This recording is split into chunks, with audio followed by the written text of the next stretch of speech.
Hola a todos, bienvenidos de nuevo a nuestro sexto episodio del podcast Astrología Esotérica para la Vida Diaria. Mi nombre es Joana Jaramillo y es un placer tenerte de nuevo aquí.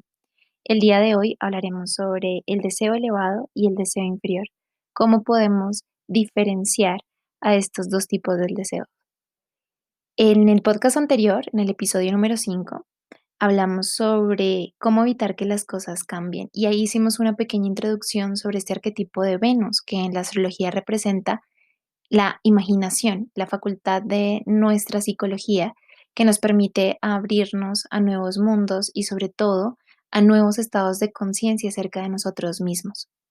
Cuando nosotros empezamos a entender que mucho de lo que nosotros vivimos como experiencias sensoriales y concretas hacen parte de una idea muy internalizada que tenemos acerca de quiénes somos, de una definición o una convicción interna, empezamos a entender que hay que tener un poco de cuidado con esas limitaciones o restricciones que vamos poniendo para crear una identidad. Es decir, para yo decir que soy Joana Jaramillo, he construido un montón de mecanismos que me permiten mantenerme totalmente definida y de alguna manera experimentar eso en lo que he logrado concentrarme. Pero el asunto es que cuando ya la vida nos queda pequeña, cuando la vida se vuelve monótona, aburrida, o cuando de hecho ya no sentimos inspiración o no nos sentimos apasionados, ahí es cuando hay que revisar estas definiciones, porque si bien en algún momento nos hicieron entrar en sintonía con experiencias puntuales, luego es como un traje que nos va quedando muy pequeño y va encarcelando una esencia que en sí misma está mostrándonos permanentemente que es totalmente infinita y que es absolutamente amplia. Así que supongo que les ha sucedido, a mí me ha pasado durante muchas épocas de mi vida, cuando me voy atrás a examinar qué ha pasado con mi vida, me puedo dar cuenta de estos cambios que son inevitables y cómo mis convicciones internas también se han ido modificando. Me atrevería a decir que algo muy adentro empezó a transformarse primero y luego empezaron a darse unos eventos que yo podría decir fueron externos, pero tiene que ver con que por dentro, cuando nos convencemos de algo y esto se rompe, aquí empieza un enorme proceso de liberación. Esta ruptura inicial que experimentamos, la experimentamos como de manera traumática. Todos nuestros episodios han sido inspirados en este tema del cambio, porque una de las cosas que necesitamos aprender en estos momentos de la vida es a permitir un cambio que sea mucho más fluido y a empezar a confiar en el proceso del cambio por sí mismo. Así que cuando yo empiezo a cuestionar estos viejos trajes o estos viejos disfraces, para mí es entrar en una época, digamos, hostil, em, poco hospitalaria y poco agradable, porque me está cuestionando permanentemente quién soy yo y cómo a partir de esa nueva referencia actuar frente a mi vida. Aquí es donde rompemos vínculos, aquí es donde dejamos trabajos, aquí es donde replanteamos muchas decisiones de nuestra vida. Cuando teníamos 20 años, nuestra manera de pensar iba dirigida a una meta puntual y vamos experimentando ciertas situaciones que nos tienen en mira esa experiencia, pero cuando tenemos 30 la meta cambia radicalmente y nosotros también vamos cambiando, eh, digamos, en lo más puro y en lo más esencial. Esto es necesario. Diríamos que todo el trabajo de la vida tiene que ver con mirarme al espejo y preguntarme ese disfraz, ¿por qué lo tengo puesto desde hace tanto tiempo? Y si realmente corresponde con el personaje que en este momento quiero experimentar o simplemente fue un traje que heredé de mi madre, un traje que heredé de mis abuelos o un traje que heredé de mi educación. Es importante cuestionarnos estos trajes. Muchas veces nos han funcionado. Estos trajes cumplían una función. Tenían la función de protegernos, de cuidarnos del frío, pero como sabemos, podemos usar siempre un mismo traje y gastarlo y que realmente el traje ya no nos quede bien de lo gastado que está. En algún momento tendremos que replantear eso que decimos que somos y si realmente nos está llevando a una decisión realmente auténtica. Ese sería un poco el cuestionamiento. Así que aparece Venus. Cuando aparece Venus en la facultad, digamos, psicológica, Venus nos está planteando algo muy interesante que es empezar a tener en consideración otro tipo de disfraces. Esto es, por ejemplo, pongamos un ejemplo de una mujer que vive muy protegida en su casa y que vive además muy protegida en su ambiente. Digamos que podríamos decir que esta mujer vive en un lugar retirado, siempre ha conocido como las mismas costumbres o las mismas tradiciones y siempre le es muy práctico caminar por esos mismos senderos. Pero un día, a su pueblo, bastante alejado y bastante tradicionalista, llega un viajero que ha conocido el mundo.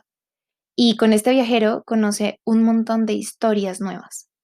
Es la primera vez que es como si nos cayera un baldado de agua fría, donde empezamos a reconsiderar que de pronto la vida no se tiene que vivir como yo siempre la he vivido. Este viajero viene a traerme noticias, noticias de cómo es al otro lado del globo o cómo es justamente en la gran ciudad o cómo se vive en otro tipo de culturas que son radicalmente opuestas a la que yo consideraba era la mejor tradición o la mejor manera de vivir. Y esto, si bien al inicio nos crea una ruptura, a la vez nos crea una atracción. Cuando hablábamos de Venus, hablábamos de esta facultad de su seducción, ¿no? Todas las diosas asociadas a Venus son absolutamente seductoras, rigen la abundancia, la fertilidad, rigen los embarazos y rigen todo este aspecto de la energía femenina que seduce, atrae y de alguna manera te saca un poco de lo conocido para tentarte a lo desconocido. Esas historias las tenemos en nuestra cultura y en nuestro simbolismo o imaginario histórico. Tenemos entonces a Eva, que era la pareja perfecta hasta que acepta la tentación que le plantea la serpiente al probar la manzana prohibida. Esto, esta sensación de tentación proviene mucho del planeta Venus. Es Venus la que nos ayuda a salir de esos aspectos tradicionalistas, a salir de esos aspectos de lo conocido, de lo familiar, y simplemente como antojarnos, tentarnos o sentirnos absolutamente atraídos por lo desconocido, por lo nuevo. Es por esto que desear es tan difícil dentro de nuestra cultura, porque para desear necesitamos atravesar varios umbrales que tienen que ver mucho con el miedo. Hay algo que me tienta, hay algo que permanentemente me está entusiasmando y tendríamos que hablar de una palabra muy puntual, que es la excitación, la sensación de volver a sentir entusiasmo en la vida. Es algo que no puedo sacarme de la mente, es algo que no puedo dejar de pensar, de sentir, es tan absolutamente ardoroso y es tan inolvidable que esto supera mi miedo, el miedo a perder lo familiar o lo conocido, y me lleva a una aventura que es justamente a la aventura de lo desconocido. Ese es el papel que fundamentalmente está cumpliendo Venus. Sacarte de la casa y mostrarte que hay tantas maneras infinitas de vivir. De hecho, lo peor que podemos hacer en nuestra naturaleza psicológica es tratar de reprimir eso que aparece como un gran deseo, como un gran anhelo, ¿sí? Y cumple la función justamente de sacarme de lo establecido, de la costumbre, de lo que me han dicho es el mundo y empezar a explorar nuevas facetas de mí. Entonces, siempre que viene acompañado del miedo, podríamos decir entonces que es un síntoma perfecto a algo que viene justamente después, que es la expansión. Es decir, el miedo es la antesala a la expansión. Tú y yo no sabemos eso. Es decir, cuando estamos en esta sensación de lo familiar, de lo conocido, y aparece este viajero o esta mujer exótica, absolutamente hermosa, pero muy rara en su naturaleza, que nos está tentando para llegar a algo más. y simplemente no nos la podemos sacar del corazón, ni del alma, ni de la mente, y accedemos a esa tentación, tú y yo lo que hacemos es sentir un profundo miedo porque estamos abandonando ese puerto seguro y nos estamos arriesgando a algo que no sabemos cómo va a terminar. Pero la simple consideración de quedarnos en el mismo lugar y olvidar a esta mujer que ha ocupado permanentemente nuestra mente es absolutamente dolorosa. Y aquí es donde viene justamente el papel de Venus. Venus, tendríamos que decir que en la mitología es la misma representación de la luna. En otros podcasts hablaremos mucho más de la luna, un tema que es absolutamente importante e interesante. Y de hecho, en www.astronovas.com encuentran un taller solamente enfocado en la luna porque es absolutamente crucial para poder experimentar el deseo o para poder llegar a nuestra misión de vida.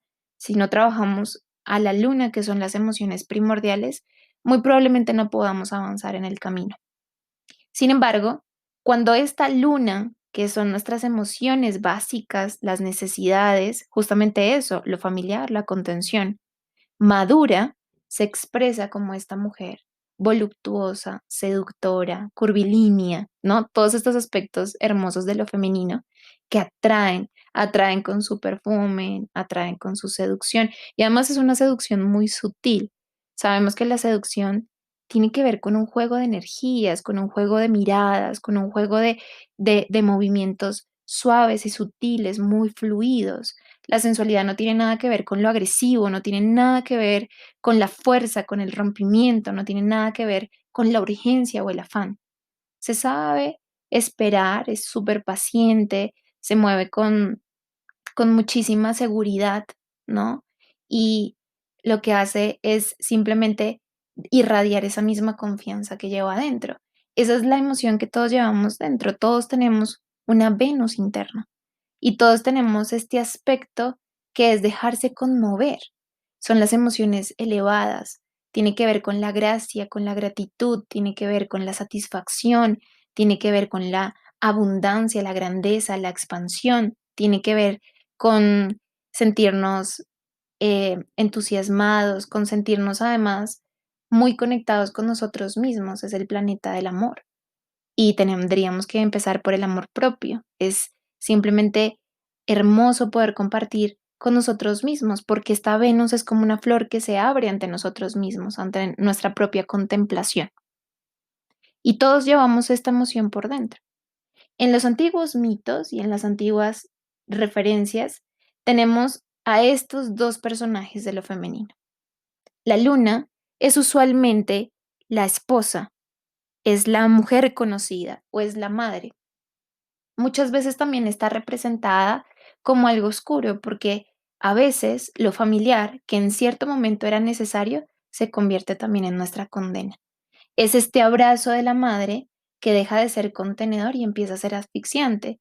Entonces, ya en cuentos y ya en otros mitos se utilizan símbolos como la bruja, la madrastra, como la anciana, como la hechicera, y siempre tienen este vínculo, son femeninos, ¿no? O sea, son vínculos con personajes femeninos, pero oscuros. Y es cuando yo pierdo la capacidad de discernimiento y empiezo a escoger lo que es familiar por encima de lo que es esencial. Es muy distinto. Y lo familiar no necesariamente me trae un buen recuerdo, no necesariamente es algún aspecto agradable.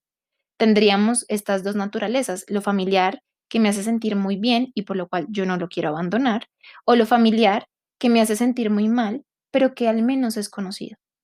Lo familiar no tiene nada que ver con si se siente rico o no se siente rico, tiene que ver con que se siente conocido. Y por sentirme digamos, en un aspecto de lo familiar, bueno, acá conozco a todos en el pueblo, conozco a todos mis vecinos, están mis padres, toda mi familia ha crecido acá y nunca nadie ha salido de este pueblito, ¿no? Estoy hablando metafóricamente. Ahí cuando yo le doy mucho más energía a este aspecto de lo conocido, o digamos que olvido radicalmente lo que es esencial. Lo esencial no necesariamente fue lo que aprendí. Lo esencial no necesariamente es lo que sale rápidamente o automáticamente de mí. Lo esencial no es lo que me inculcaron como buenos modales, o ser una buena persona, o ser una buena religiosa, o ser una mujer o un hombre decentes en el mundo. No necesariamente. Tiene que ver con que todos nos hemos acostumbrado a vivir de esta manera. ¿M? Entonces, en los mitos es interesante ver estas imágenes femeninas que son oscuras. Incluso podríamos empezar a tener miedo por estas imágenes femeninas. Hay animales, además, que son femeninos y expresan un poco esa naturaleza devoradora. Tenemos a la ballena que devoró a Jonás, o tenemos a los dragones que custodian los castillos y que matan todo con su fuego ardiente. Tenemos la serpiente que repta y te engaña y te envenena, o tenemos el escorpión, o tenemos em, muchos otros arquetipos, el lobo, de estos aspectos de lo femenino, cuando este aspecto femenino, es decir, este aspecto emocional, todos tenemos naturaleza femenina y masculina dentro de nosotros, este aspecto emocional te muerde, ¿sí? Y te engaña, y te hechiza, y de alguna forma te condena a una misma emoción. Desde este lugar empezamos entonces a hablar de que la vida no va a cambiar, de que no tenemos opción para que las cosas sean diferentes, de que la vida es así. Y nos llenamos de argumentos para defender que el punto de vista de que la vida es así y así va a seguir siendo, porque estamos bajo el hechizo de esta anciana o bajo el hechizo de esta bruja, de esta madrastra que te quiere hacer olvidar realmente quién eres para que ella pueda triunfar. Así son nuestras emociones más instintivas, así son nuestras emociones más bajas, más inferiores, que nos están diciendo, es mejor esto conocido a algo que no sabes de qué se trata o qué va a llegar a ser. Y luego aparece el otro arquetipo de lo femenino. Es este arquetipo femenino que simplemente en los cuentos de hadas es el personaje del cual el príncipe cae rendidamente enamorado. Es la mujer que sabe esperar, es la mujer que mantiene la lámpara de aceite encendida en su ventana para guiar con su luz al joven guerrero que está superando un montón de pruebas para llegar a rescatarla.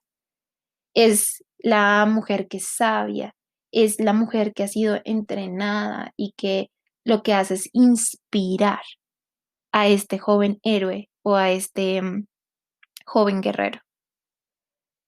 Es el amor, es la belleza, es el arquetipo de lo perfecto, es el arquetipo de lo ideal. Y también está representado por una figura de lo femenino.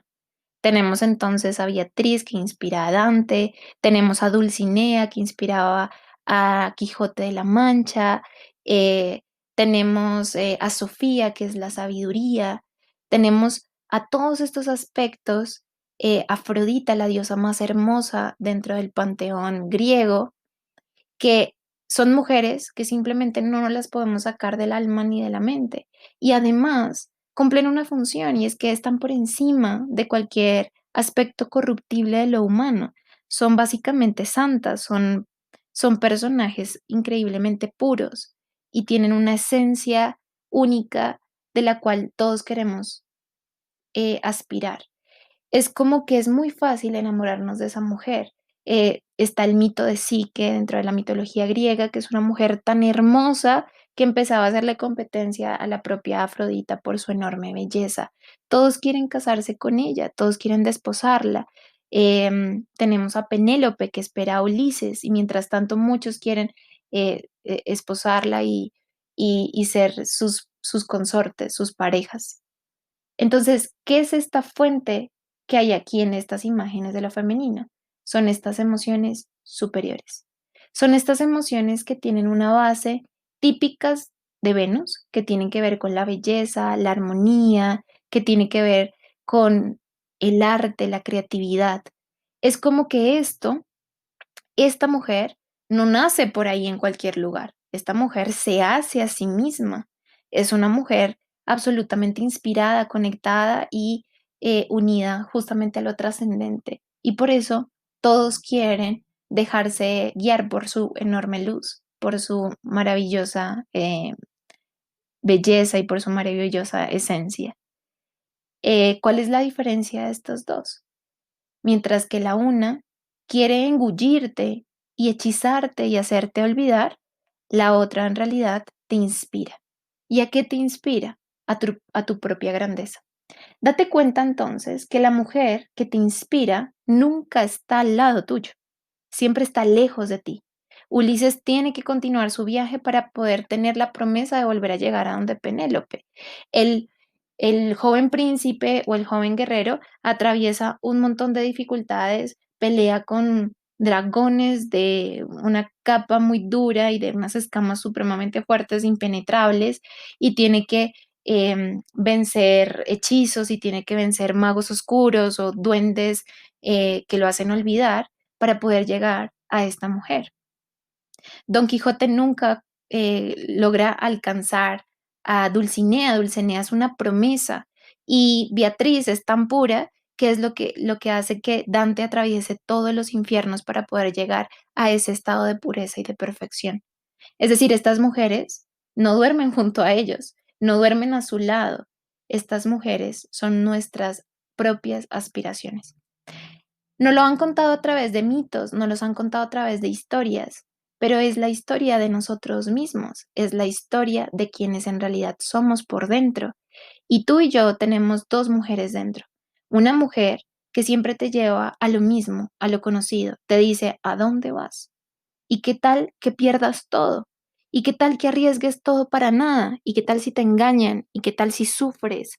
Mejor quédate acá porque acá lo conoces, sabes de qué se trata esto y yo te puedo proteger, yo te puedo ayudar. Es este aspecto emocional, este aspecto femenino dentro de hombres y mujeres que nos dice con temor todo lo que podemos llegar a perder y todo lo que podrías llegar a salir mal, por supuesto. Es también esta idea heredada de, por ejemplo, perder el amor de otros o dejar de ser queridos o no corresponder dentro de la sociedad o simplemente actuar como una rebeldía desde la inconsciencia y todo esto va a terminar muy mal. Y es simplemente una voz que nos está tratando de hechizar. Esto es todo lo que hay, esto es lo único a lo que podrás acceder. Para que tú puedas detectar esa voz, es interesante, devuélvete un poco dentro de la historia de lo familiar y empieza a ver cuál es el patrón que se ha venido repitiendo de manera inconsciente y que ahora tú también a veces te encuentras siendo el personaje que defiende ese mismo patrón. Esa es la voz de lo familiar, ese es el hechizo, ese es el olvido. Y luego tú y yo también tenemos una emoción que nos dice allá, allá, a ese punto lejano, a esa luz que ilumina como un gran farol, allá es donde tenemos que llegar. Eso es lo que yo realmente soy. No esto que he tenido que vivir, no esto con lo que me he tenido que encontrar, sino eso, esa noble aspiración, esa noble trascendencia. Eso sí realmente soy yo. Ahora, ¿cómo lo sabes? Se siente por dentro. Es una emoción ardiente, te entusiasma, te da energía. Mientras que la vieja bruja te quita la energía y te quita el poder, esta hermosa doncella te brinda la energía. ¿Y cuál es la energía típica de Venus? Es la energía del amor. Recuerda entonces cuando no estaba enamorado, que siempre le alcanzaba la energía para mucho más, para encontrarse en la noche, aun cuando había uno tenido un día súper agotador, o para cambiar aspectos de uno que uno nunca vio posibles crear el cambio, pero por el otro valía la pena. ¿Cuántas veces has hecho actos heroicos por el amor que le tienes a tus hijos, o por el amor que le tienes a tus hermanos, o a tu pareja, o a tus padres? Y creías que tú nunca ibas a lograr eso, pero por el amor te empiezas a llenar de mucha más energía. Eso es Venus. Ahora, si en el capítulo de hoy la pregunta que tenemos es cómo diferenciar ese deseo elevado del deseo inferior, ya tenemos la respuesta. El deseo inferior siempre te lleva a mantener lo mismo de siempre. Utiliza voces desde la emoción que te llenan de miedo, de duda, de bueno y malo, de incorrecto o correcto, de comparaciones, de contrastes. Te mete un poco en la sensación de que puedes estar cometiendo un error o te enjuicia a ti y te enjuicia a otros, critica a otros. Mientras que el deseo elevado es una emoción que te une con las esperanzas de la vida, te une con emociones muchísimo más sublimes, emociones que en sí mismas tienen una vibración mucho más elevada y te conectan con la posibilidad, con tu fuerza, con tu poder, con lo hermoso que tú en realidad eres. La voz pequeña, la voz inferior, lo que hace es quitarte todas las posibilidades de que te puedas identificar con algo grande, mientras que la voz del deseo elevado te inspira y te llena de esperanza y también de un nuevo sentido. Es la posibilidad de crear el cambio. Es decir, para entender cuál es el deseo inferior y cuál es el deseo elevado, también tenemos que ver qué cambio estamos haciendo. Si el deseo te lleva a crear grandes y profundos cambios en ti, no solamente en tu vida física, sino en tu vida interna, eso es un deseo elevado, porque te está llevando a morir a antiguas visiones, antiguas convicciones, a esos disfraces que te quedaban pequeños y a lanzarte a una exploración nueva de ti para ampliar la visión que tienes de ti. En el momento en que amplías la visión de ti, amplías a la vez las experiencias que te rodean. Si antes no podías acceder más de esto, el deseo elevado te lleva a soñar con la posibilidad de vivir mucho más de lo que hasta ahora has vivido. Entonces, la pregunta es, ¿por qué nos resistimos tanto a soñar? ¿Por qué siempre rompemos un poco ese halo místico que crea Venus, llevándonos un poco a esa trascendencia emocional con nosotros mismos? ¿Por qué siempre saboteamos la posibilidad de vivir algo mejor? ¿O por qué saboteamos siempre la capacidad de conectarnos con emociones elevadas como el amor, la gratitud o la abundancia? Porque aparece en nuestra mente cínica hablarnos de que eso es imposible o de que eso nunca va a pasar. Porque siempre nos vinculamos y nos conectamos desde la escasez, la miseria y el miedo. Es algo que tendríamos que preguntarnos. La respuesta es porque le tenemos miedo a lo que va a cambiar si yo acepto esa tentación. La esposa, lo conocido, es este aspecto lunar, ese deseo inferior que te quiere asfixiar dentro de sus propios límites. La amante, esa promesa que es excitante y que te asegura de alguna forma una aventura, es el deseo superior y siempre te lleva a cambiar. Tendrás que romper muchas cosas de tu pasado, pero eso te acercará más a lo que en esencia has sido siempre. El resto son trajes que nos ocultan realmente nuestro brillo y nuestra luz, pero no son lo que realmente somos.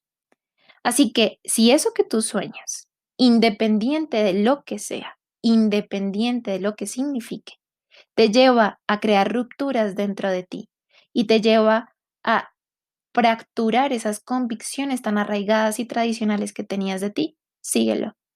No interesa si la cultura te ha dicho que es pecado o que seguir la serpiente es un error. Es, de hecho, el problema de nuestra cultura, una incapacidad para soñarnos diferente. Piénsalo.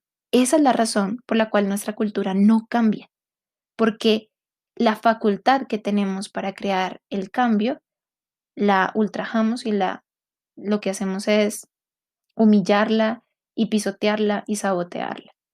Pero no es más que Beatriz, Sofía y todas estas bellas princesas que nos están inspirando para llegar a la torre y conquistar lo más alto dentro de nosotros mismos. Recuerda que en www.astronovas.com encuentran mucha más información. Todos los miércoles posteamos un nuevo episodio, así que nos puedes seguir por nuestras redes Instagram, Facebook, YouTube, donde también encuentras los audios de este podcast y por supuesto en Spotify y en Apple. Aquí vas a encontrar muchas otras referencias. Si no has escuchado otros audios, puedes ir ya a escucharlos y también recomendarlo a las personas que probablemente les pueda ayudar este audio.